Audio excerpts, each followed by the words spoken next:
Itu betul nggak tuh Bang Betul cerita kan? opung tuh? Abang katanya pernah cekcok sama Pak Luhut. Aku kalian dua kalau ketemu presiden jangan kasih pikiran-pikiran berat lah, bikin persoalan itu. Soal apa? Ya kalau ketemu dengan presiden pun kita membantu menyelesaikan persoalan, bukan membawa persoalan gitu. Ah nggak pernah aku kata dia tak pernah presiden tempat aku ini kata kok. Terus bilang, what? Ya, datang sih apa? Oh kamu invincible. Aku ngomong, oh aku nasihati ya, enggak ya, bantu dia. Gak perlu aku nasihati. Kamu jangan ngelawan aku ya kata dia apa? Gue, aku udah biasa nabi orang. Kamu jangan ngelawan aku ya kata dia apa? Gue, aku udah biasa nabi orang. Kamu jangan ngelawan aku ya kata dia apa? Gue, aku udah biasa nabi orang.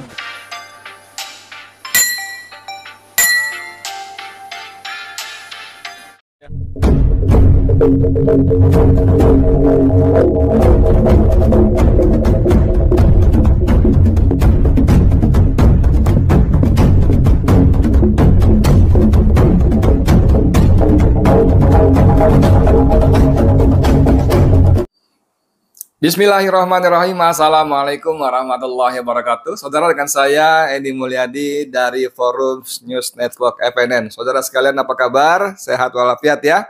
Itu yang penting, sehat walafiat. Kemudian Allah selalu lindungi kita dari segala macam penyakit, fitnah, mara bahaya dan bencana. Dan yang paling penting lagi, Allah bimbing kita untuk selalu berada di jalan yang lurus. Allah berkahi hidup kita ya. Amin. Ya Rabbal Alamin. Saudara sekalian, ini ada berita lama 29 Mei Senin, sekarang udah hari Rabu, 2 hari yang lalu, tapi menurut saya menarik sekali. Ditulis oleh Pos Kota, tapi saya kira di tempat lain juga ada ya. Bunyinya begini, isi percakapan ribut Luhut versus Adian sampai meja digebrak. Jangan ngelawan aku ya. Kenapa? Mau habisi aku? Pos Kota judulnya ya. Mau di koran cetaknya maupun di online-nya, Pos Kota selalu judulnya. Bikin judul pertama panjang dan kedua serunya seru banget ya.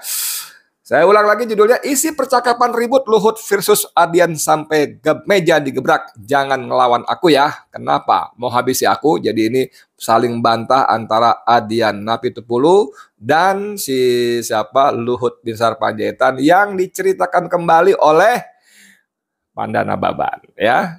Kapan Panda Nababan? Panda bercerita ketika dia diwawancarai oleh podcast Total Politik ya. Dia bercerita lumayan seru. Nah, saudara sekalian, kita baca beritanya ya. Belum lama ini Menko Marves itu Maritim dan Investasi, Luhut Binsar Panjaitan dan polisi PDIP Adian Napitupulu rupanya terlibat pertengkaran panas ya. Pertengkaran Luhut dan Adian diungkap oleh politisi senior PDIP Panda Nababan.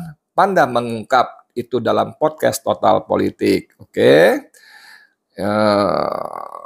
Belakangan podcast tersebut mengonfirmasi isu pertengkaran dengan Luhut ke Adian hingga akhirnya Adian mengakuinya dalam podcast yang tayang pada Ahad 28 Mei 2023. Sorry, berita sebetulnya tulisannya Minggu 28 Mei, tapi saya bacanya menjadi Ahad ya, saya sampaikan aja itu ya. Diketahui sebelumnya Panda Nababan bercerita soal pertemuan mereka bertiga, sampai kemudian muncul topik yang membuat keduanya bersih tegang. Bertiga itu Panda, Adian, dan Luhut Binsar Panjaitan. Cekcok antara Luhut dan Adian kemudian diceritakan lengkap oleh Panda Nababan. Nah, ini menarik saudara sekalian ya. Isi percakapan ribut Luhut versus Adian ya begini nih. Menurut Panda, awalnya Luhut menegur Adian dan Panda yang dinilai kerap membebani Presiden Joko Widodo dengan masalah. Jadi Luhut menegur Panda dan Adian yang dianggapnya sering membebani Presiden dengan masalah. Menurut dia seharusnya Presiden justru lebih sering dibantu dan bukan ditambah dengan permasalahan, berbagai masalah baru. Berikut percakapan antara Luhut dan Adian yang diceritakan oleh Panda Nababan. Ini kalimatnya begini, nanti kita gimana? Kita tonton dulu deh ya, ini videonya ya. Ini videonya saya ambil dari Total Politik. Ini dia, silakan.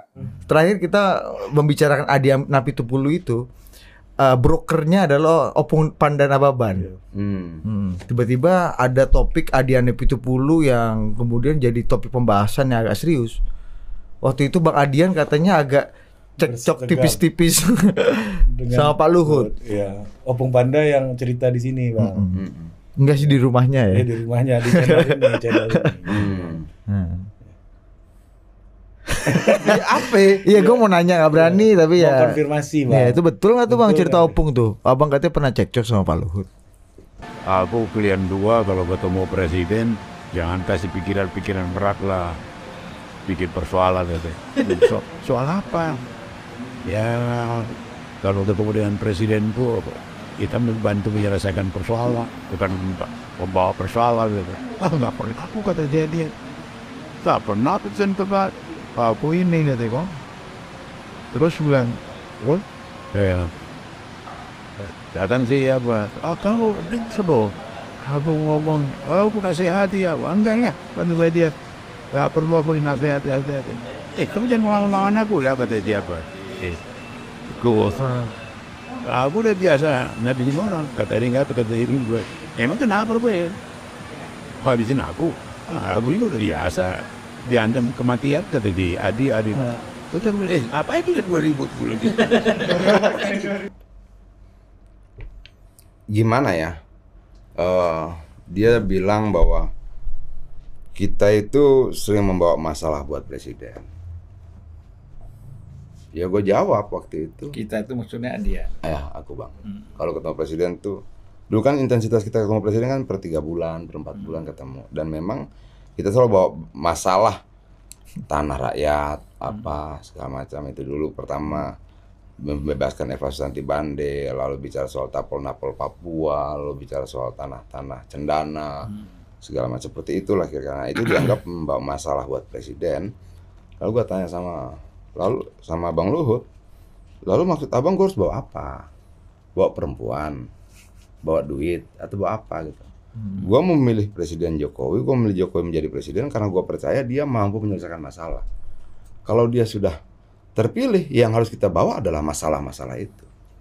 Dia duduk di sana tidak untuk menikmati kursinya, kekuasaannya, kemegahan istana, tapi untuk menyelesaikan seluruh masalah-masalah rakyat, masalah-masalah bangsa.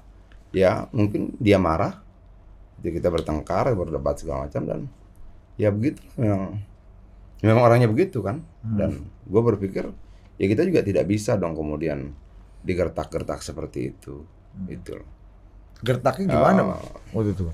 Ya Maksudnya abang dilarang Ini untuk kan gini, kutukan gertak digertak kan gitu, malah bisa.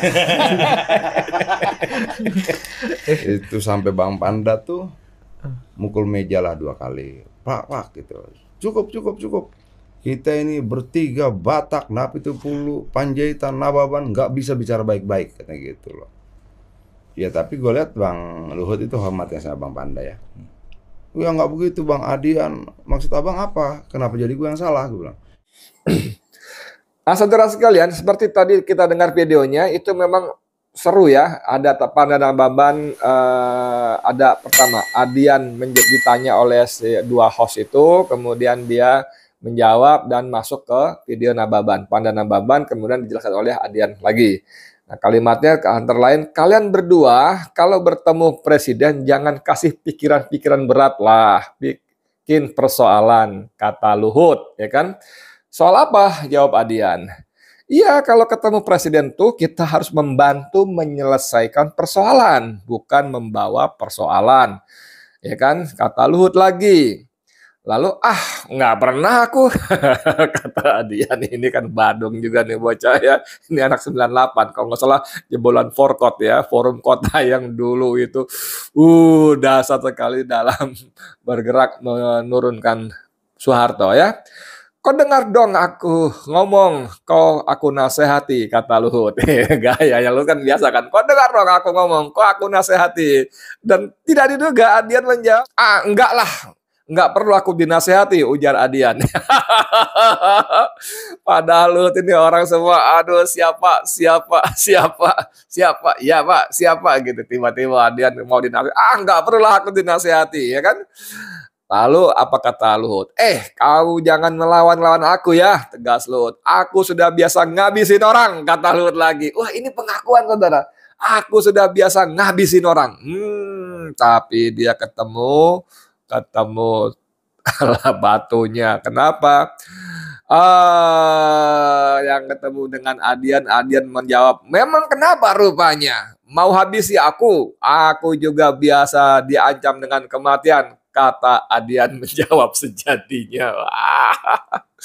Saudara sekalian, cerita ini bisa benar bisa tidak, bisa gosip, bisanya fakta, ya. Tapi kalau ia menyampaikan seorang Pandana Baban, ya politisi senior, ya, yang meskipun juga sangat terbuka kemungkinan dia berbohong, tapi ini seru. Kalimat-kalimat itu, apalagi kalimat Luhut yang mengatakan, aku biasa ngabisin orang. Nah, ini kan mengkonfirmasi ya bahwa jenderal yang satu ini memang, saya nggak berani terusin lagi kalimatnya, tapi menurut kalimatnya, aku biasa ngabisin orang. Aduh, ini barangkali menjadi semacam pesan buat kita semua, orang-orang yang berseberangan dengan kekuasaan dan rajin kritis untuk menyampaikan kritik dan masukannya, untuk lebih berhati-hati. Betul gak sih? Untuk lebih berhati-hati. Apalagi kan gayanya. Dikit-dikit Luhut kalau ada yang kritik, bilang rakyat jangan banyak bicara, katanya gitu kan. Apalagi kalau nggak ngerti, suruh datang ke sini biar aku kasih data ke mukanya, gitu kan. Ini kan kalimat-kalimat yang sungguh-sungguh bukan seorang pelayan rakyat ya. Masa pelayan rakyat begitu dikritik marah, nyuruh yang kritik datang ke kantornya untuk disodorkan data ke mukanya, gitu loh. Bro, opung kan gitu kan. Opung, Anda itu bukan jenderal lagi gitu loh, bukan jenderal lagi. Tuh Anda ngomong begini-begitu, Anda tuh menteri ya. Kalau jenderal mungkin akan kita bicara begitu kepada bawahannya, kada ada garis komando dan bawahannya itu akan nurut, patuh total. Tapi Anda tuh bicara dengan rakyat dan Anda cuma menteri, bukan jenderal lagi gitu loh, yang pertama. Yang kedua, yang paling penting, setinggi apapun jabatan seorang pejabat publik, sampai presiden sekalipun, itu adalah abdi rakyat, pelayan rakyat. Normal dan wajar apabila rakyat memberikan kritikan, masukan, bahkan marahan dan omelan gitu loh. Masa gitu aja nggak paham? Ya kan? Kalau kita panggil tukang, saya suka kasih contoh ini, tukang untuk beresin saluran air di kamar mandi kita, mampet, macet, nggak lancar. Kita bilang, Mas, ini berapa lama dikerjain? Kira-kira 4 hari, Pak. Oke, biayanya berapa? Saya 2 orang, Pak. 1 orang 250.000 sama 150.000. Jadi 400.000, Pak. Kali 4 hari. Jadi 1,6 juta. Oke, terus bahan-bahannya Bapak pilih, nanti saya belanjain, nggak apa-apa. Oke, 4 hari ya. Ternyata kerjanya lelet, nggak rapi, berantakan, kotor, dan setelah selesai masih tidak lancar salurannya. Anda sebagai pemanggil tukang mau diam saja? Kalau saya pasti saya tegur, Mas ini gimana kok nggak beres? Katanya 4 hari selesai, rapi, saluran air lancar lagi, nggak mampet, nggak tergenang lagi kamar mandi. Gimana sih, bisa kerja nggak sih? Normal dong, begitu dong. Karena saya bayar dia. Saya sudah ada kesepakatan dengan dia, gitu loh. Ini apalagi pejabat negara, dia diangkat, dilantik, disumpah untuk melayani rakyatnya. Dapat gaji, fasilitas, ya mungkin gajinya nggak besar, fasilitasnya besar, kewenangannya besar, dengan kewenangan itu dia bisa melakukan apa saja. Nginjak kaki pengusaha, konflik of interest, ya, benturan kepentingan antara jabatan dengan bisnisnya, dan sebagainya, dan seterusnya. Dengan jabatan dan kekuasaannya bisa mengatur orang, menempatkan ini ke sana, itu ke situ, dan sebagainya. Lalu rakyatnya mengkritik, kok diomelin gitu loh. Ini kan aneh, masa soal sesederhana ini aja Opung Luhut tidak paham. Oke? Nah, kembali ke soal Adian tadi, ini seru sekali saudara. Ini bukan gosip, paling sedikit ini sudah dikonfirmasi dan disampaikan langsung oleh 2 pelaku utama. Pelakunya yaitu Pandana Baban yang jadi penengah keributan antara Luhut dan Adian, dan oleh Adian sendiri dalam podcast yang tadi sudah potongannya kita tonton. Nah, seru ya? Seru. Jadi ya sudahlah, kita nggak usah komentar lebih banyak, tapi yang pasti ini menggambarkan bagaimana orang-orang di sekitar Jokowi sendiri tidak solid, ya. Masing-masing punya kepentingan. Anda tadi dengar bagaimana Adian mengatakan, loh, kita percaya, maka kita pilih Jokowi menjadi presiden untuk menyelesaikan masalah. Maka kita datang dengan bawa masalah-masalah, bukan membiarkan dia duduk di kursi untuk istana, singgasana dan sebagainya. Jadi kalimat-kalimat Adian ini memang masuk akal dan sudah semestinya. Tapi udahlah, biarlah kita tonton saja, dan ini bagian dari episode para penguasa kita. Oke? Saya Edi Mulyadi untuk FNN, untuk Indonesia lebih baik. Wassalamualaikum warahmatullahi wabarakatuh.